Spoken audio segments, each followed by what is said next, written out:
Hello students, कैसे हैं आप सब। उम्मीद करता हूँ आप सब बहुत अच्छे होंगे।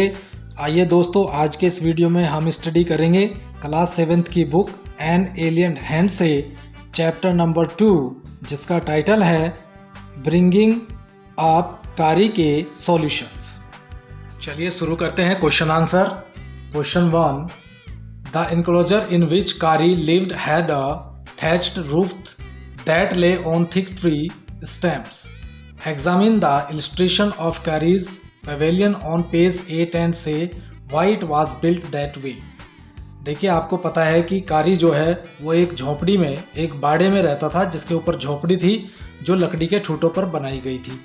तो आप ये बताइए, पेज नंबर 8 पर जो इलस्ट्रेशन दिया गया है कि इसको ऐसा क्यों बनाया गया, ये आपको बताना है। ये प्रश्न में पूछा जा रहा है कि उस झोपड़ी को ऐसा क्यों बनाया गया। तो इसका आंसर इस प्रकार से आपको लिखना है। The illustration of Kari's pavilion on page 8 confirms that the thatched roof rested on 4 thick tree stems. 4 लकड़ी के खूंटों पर उसकी झोपड़ी को, उसके बाड़े को बनाया गया था।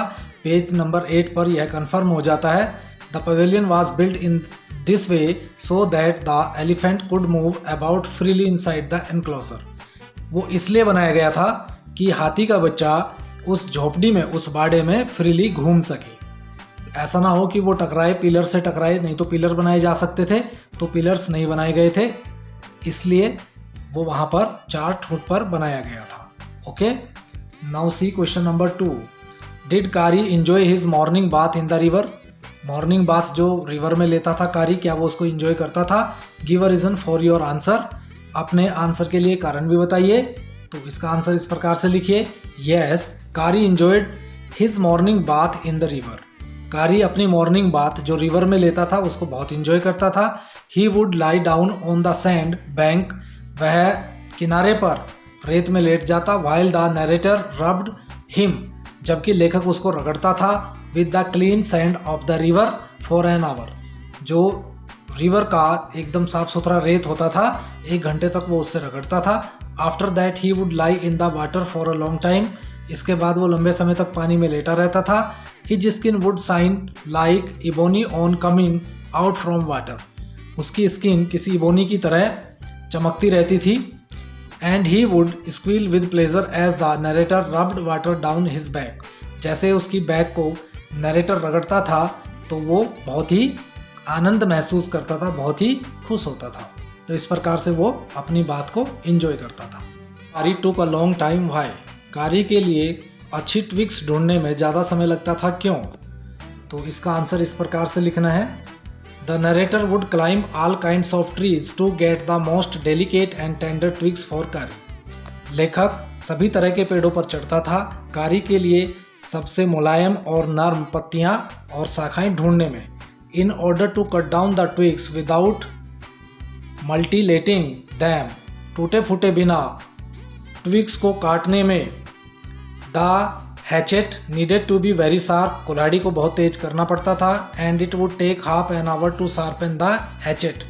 और कुल्हाड़ी को तेज करने में लगभग 1 आधा घंटा लगता था। Therefore it would take the narrator a long time to find good twigs for कारी।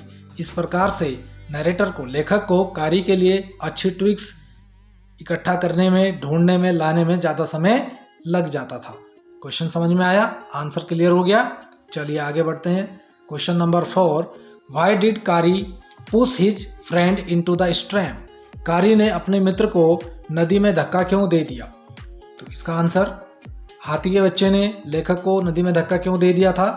देखिए, हम आपको बताते हैं इसका आंसर।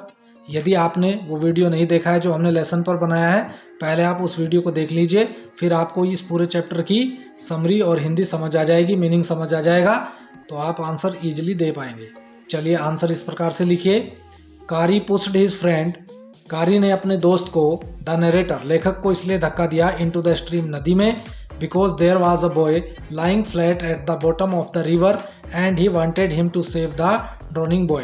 क्योंकि नदी के तल पर एक बच्चा पानी में डूब रहा था और उस डूबते हुए बच्चे को हाथी बचाना चाहता था, तो इसलिए उसने कारी को पानी में धक्का दे दिया था।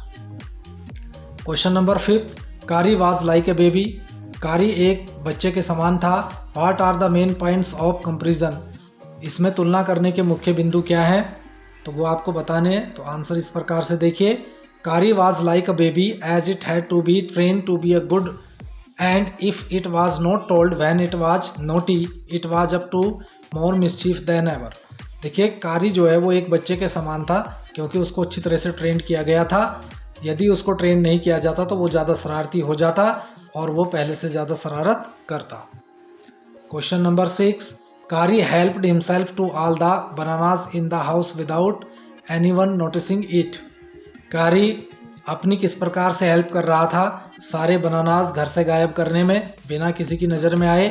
How did he do it, उसने यह किस प्रकार से किया, तो इसका आंसर इस प्रकार से लिखेंगे।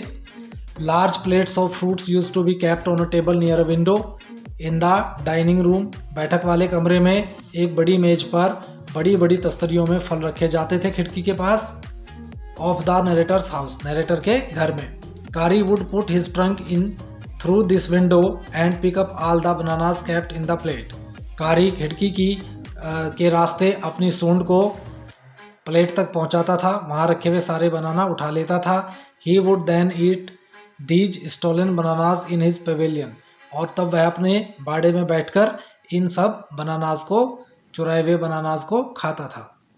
Question number 7, Kari learned the commands to sit and to walk. Kari ने बैठने और चलने की कमांड सीखी। What were this instructions for each command, तो कौन से अनुदेश निर्देश दिए जाते थे एक एक कमांड के लिए, वो बताने हैं। तो आंसर इस प्रकार से लिखेंगे। टू मेक कारी सिट डाउन, कारी को बैठने के लिए द नरेटर वुड से, लेखक कहा करता था धत, and pull him by the ear, और उसका कान पकड़कर खींचता था। टू मेक हिम वॉक, उसको चलने के लिए द नरेटर वुड से माली, तो नरेटर कहा करता था माली, and pull his trunk forward, और उसकी सूंड को आगे की ओर खींचता था। Question number 8, what is the master call. Master call क्या है। Why is it the most important signal for an elephant to learn, यह सबसे महत्वपूर्ण संकेत क्यों है किसी एलिफेंट को सीखने के लिए, तो इसका आंसर देख लेते हैं। The master call is strange hissing हॉलिंग sound. देखिए एक तरह से फुसफुसाकर कान में कुछ कहने का साउंड है। As if a snake and a tiger were fighting each other, जैसे कि एक सांप और एक टाइगर आपस में लड़ रहे हों। And this kind of noise has to be made in an elephant's ear, और इस प्रकार का साउंड एलिफेंट के ईयर में करना पड़ता है। It is the most important signal for an elephant to learn, यह किसी भी हाथी को सीखने के लिए या सिखाए जाने के लिए एक महत्वपूर्ण संकेत है। Because if one is lost in the jungle, यदि कोई जंगल में खो जाए, and there is no way out, और बाहर निकलने का कोई रास्ता ना हो, the only thing to do then is to give the master call, केवल एक ही कार्य करना होता है कि हाथी को मास्टर कॉल करनी पड़ती है। At once the elephant pulls down the trees in front of it, तुरंत हाथी अपने सामने खड़े हुए पेड़ को उखाड़कर गिरा देता है। वन बाय वन, एक एक करके, विद इट्स ट्रंक, अपनी सूंड से। दिस अचीव्स टू पर्पज, इससे दो उद्देश्यों की प्राप्ति होती है। First, it frightens all the animals away, इससे सारे जानवर डरकर भाग जाते हैं। And second, a road is form that the leads straight to one's house, और इससे सीधा रास्ता किसी के भी घर की ओर ढूंढा जा सकता है। तो आज के इस वीडियो में इतना ही दोस्तों, सभी क्वेश्चन आंसर हमने कवर कर लिए हैं। यदि ये वीडियो आपको पसंद आया तो वीडियो को लाइक कर दीजिए, जल्दी से अपने दोस्तों के साथ शेयर कर दीजिए। जो हमारे चैनल पर नए हैं उनसे निवेदन है कि चैनल को जरूर सब्सक्राइब कर लें, जिससे कि आने वाले वीडियो के नोटिफिकेशन सबसे पहले आपको मिल सके। फिर मिलते हैं जल्दी अगले वीडियो में, तब तक के लिए thank you so much, bye bye.